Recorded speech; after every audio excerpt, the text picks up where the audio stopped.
ہماری جانیں بھی قربان ہیں، جن کے لیے ہم جیتے، جن کے نام پہ ہم مرتے ہیں۔ سیدنا امیر معاویہ، سیدنا عامر بن العاص، سیدنا مغیرہ بن شعبہ،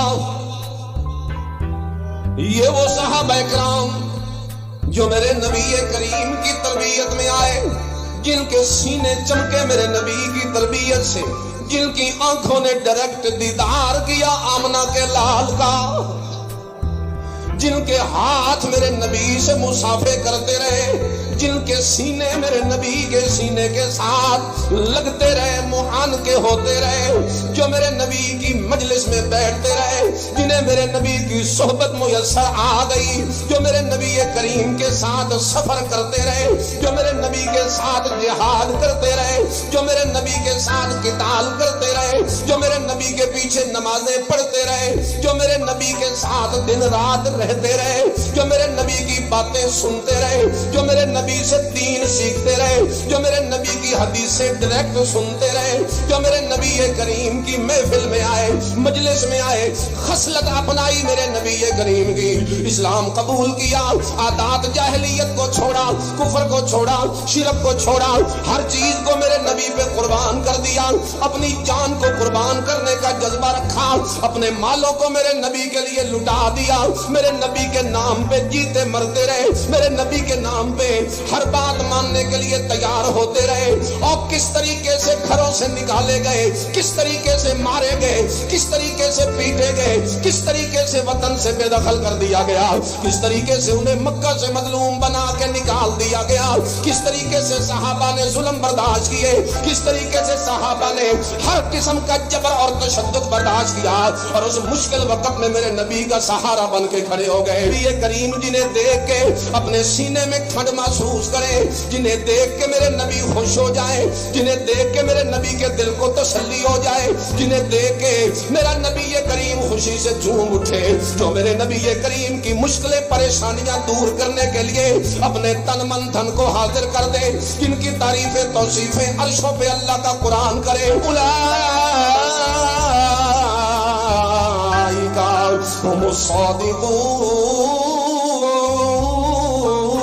سچے بھی یہی ہے، مفلحون کامیاب بھی یہی ہے، راشدون ہدایت یافتہ بھی یہی ہے، التائبون توبہ کرنے والے بھی یہی ہے، العابدون باتیں کرنے والے بھی یہی ہے، السائحون روزے رکھنے والے بھی یہی ہے، الامرون بالمعروف امر بالمعروف کا فریضہ سر انجام دینے والے بھی یہی ہے، الناہون عن المنکر یہ لوگوں کو غلط کاموں سے روکنے والے بھی یہی ہے، الحافظون لحدود اللہ اللہ کی حدود کی حفاظتیں کرنے والے بھی یہی ہے، رضی اللہ عنہم ورضوا عنہ اللہ جن سے راضی ہو گیا وہ بھی یہی ہے، اولئک هم المؤمنون حقا سچے مومن جو ہے وہ بھی یہی ہے، رحماء بینہم جن کے دلوں میں آپس میں محبت ہے وہ بھی یہی ہے، والذین معه میرے نبی کے ساتھ رہنے والے وہ بھی یہی ہے، اشداء علی الکفار کافروں پہ سخت ہونے والے وہ بھی یہی ہے، اور قرآن جن کی تعریفیں کرتے کرتے تھکتا نہیں ہے، اور میرا رب جن کی تعریفیں کرتے کرتے تھکتا نہیں ہے، اور میرے نبی جن پہ اپنی جان نشاور کرتے ہیں،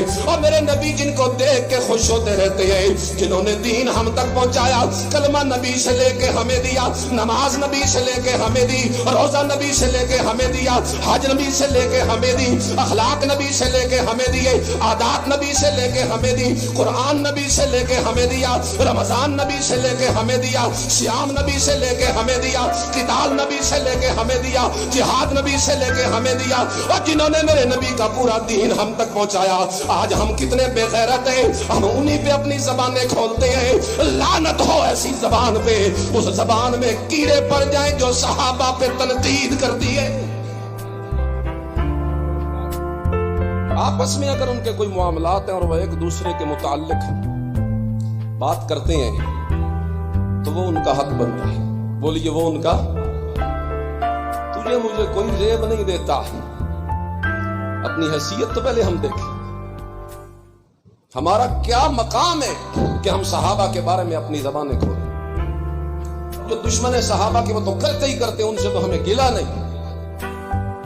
دل تو تب چلتا ہے جب اپنے آپ کو اہل سنت کہنے والے، سنی کہنے والے صحابہ کرام پہ تنقید کرتے ہیں، تبرہ کرتے ہیں، اور حدوں سے آگے نکلنے کی جب کوشش کرتے ہیں دل تو تب جلتا ہے. یا اہل سنت کہلوانا چھوڑ دو, اپنے پہ اہل سنت کا لیبل لگانا چھوڑ دو, یا پھر صحابہ پہ تبرہ چھوڑ دو. یہ نہیں ہو سکتا کہ اہل سنت بھی ہو اور صحابہ پہ تبرہ بھی ہو. یہ نہیں ہو سکتا کہ اہل سنت بھی ہو اور دل میں صحابہ کا بغض بھی ہو. یہ نہیں ہو سکتا کہ اہل سنت بھی ہو اور دل میں صحابہ کے لیے کوئی بات بھی ہو. یہ نہیں ہو سکتا کہ اہل سنت بھی ہو اور دل میں صحابہ کرام کے لیے اس طریقے کا تان بھی ہو. یہ نہیں ہو سکتا کہ اہل سنت بھی ہو اور دل میں صحابہ کا بغض بھی ہو. یہ نہیں ہو سکتا کہ اہل سنت بھی ہو اور صحابہ کرام پہ سب و شتم کرتا ہو. یہ نہیں ہو سکتا کہ اہل سنت بھی کہلائے اور صحابہ پہ تلوار اٹھانے کی بات کرتا ہو. یہ نہیں ہو سکتا کہ اہل سنت بھی ہو اور صحابہ کرام پہ اپنی زبان کھولنے کا وہ جناب ایک طریقے سے وہ دعویٰ کرتا ہو. یہ نہیں ہو سکتا کہ اہل سنت بھی ہو اور صحابہ کے بغض سے بھرا ہوا ہو. اوے جس کا سینہ صحابہ کے بغض سے بھرا ہوا ہے, رب کعبہ کی قسم وہ اہل سنت نہیں ہے, نہیں ہے, نہیں ہے. وہ صحابہ کی دشمنی سے بھرا ہوا, وہ دنیا میں بھی مردود ہے. رب کعبہ کی قسم آخرت بھی اس کی خراب ہو, آخرت بھی اس کی, زور سے بولو, آخرت بھی اس کی, آخرت اسی کی اچھی ہوگی جو صحابہ کا غلام بنے. ہمیں کوئی حق نہیں پہنچتا کہ ہم صحابہ کی غلطیاں نکالیں. ان کے جو باہمی نزاع ہے, جو معاملات ہیں, جو مشاجرات ہیں, ہمیں اس میں توقف کرنا ہے. ہم نے دونوں کا احترام کرنا ہے. ان کے باہمی نزاع ان تک, ان کے باہمی جدال ان تک ہم نے دونوں کی عزت کرنی ہے. جس طرح ہمارے سینہ علی المرتضیٰ کی محبت سے سرشار ہونا چاہیے, اسی طریقے سے ہمارا سینہ امیر معاویہ کی محبت سے بھی سرشار ہونا چاہیے. ہونا چاہیے کہ نہیں ہونا چاہیے؟ دل میں صحابہ کی, علی کی محبت کا دعویٰ ہو اور امیر معاویہ پہ بک بک ہو, امیر معاویہ پہ تبرہ ہو, تان ہو, تنقید ہو. رب کعبہ کی قسم یہ اہل سنت کا شیوا ہے, یہ ان لوگوں کا شیوا ہے کہ صحابہ کا بغض جن کی پہچان ہے, یہ ان کا شیوا ہے. صحابہ پہ تان اہل سنت کا شیوا نہ کبھی رہا ہے نہ کبھی ہو سکتا. صحابہ پہ تان روافض کا شیوا ہے. تو اگر اہل سنت کرے تو ہم اسے اہل سنت نہیں کہیں گے, ہم کہیں گے کہ یہ روافض کے پراپیگنڈے سے متاثر ہے. یہ بھی اس محرم کی ڈیوٹی ہے آپ کی کہ اب صحابہ کی عزتوں کے محافظ بنے, کیونکہ عبادت کے نام پہ لعنت صحابہ پہ کی جاتی ہے. محرم میں عبادت سمجھ کر معاویہ بن ابو سفیان پہ لعنت کی جاتی ہے, عبادت سمجھ کے مغیرہ بن شعبہ پہ لعنت کی جاتی ہے, عبادت سمجھ کے عمرو بن العاص پہ لعنت کی جاتی ہے, عبادت سمجھ کے صحابہ کو گالی دی جاتی ہے.